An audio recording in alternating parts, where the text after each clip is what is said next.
Le gouvernement toujours soucieux de trouver des emplois, notamment pour les jeunes. L'attribution de permis de recherche minière et d'exploitation d'eau minérale à des sociétés exerçant dans ces domaines s'inscrit bien dans ce cadre.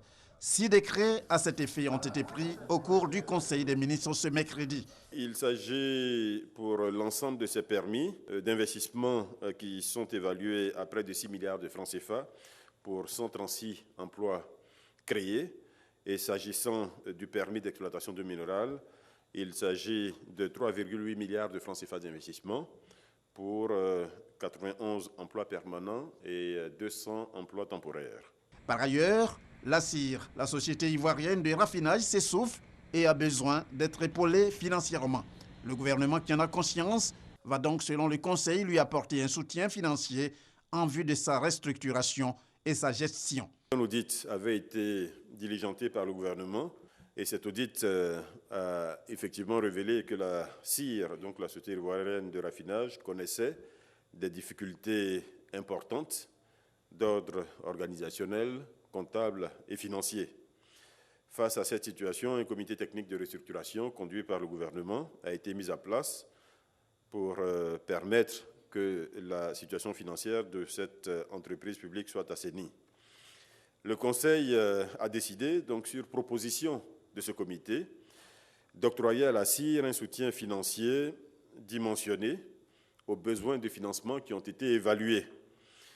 Il est important de préciser que ce soutien financier est non reconductible et que ce soutien financier est assujetti à la signature d'un contrat d'objectifs en vue de sauver cette entreprise stratégique pour notre économie.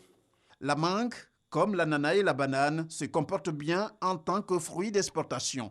Toujours selon ce Conseil des ministres, elle a permis de distribuer pour ce qui est de la campagne 2016 environ 6 milliards et demi de francs CFA aux acteurs de la filière. La diversification de la production fruitière de notre pays a permis à la mangue d'occuper aujourd'hui une place honorable dans le développement économique de notre pays.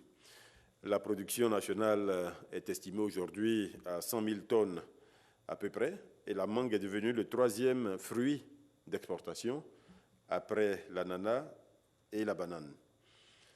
Pour la campagne 2016, 32 600 tonnes ont été exportées, contre 22 700 en 2015, ce qui représente une augmentation de 43%. Cette campagne a permis de distribuer environ 6,5 milliards de francs CFA aux acteurs de la filière, quand on considère que le prix moyen au kilo a été de 200 francs. Enfin, le référendum sur le projet de constitution de la Troisième République. Le Conseil en a dit un mot avec le lancement de la campagne prévue samedi 22 octobre 2016, avant de fixer, comme à l'accoutumée, son prochain rendez-vous. Sachez donc, pour plus de précision, que la réunion prochaine du Conseil des ministres aura lieu le 2 novembre 2016.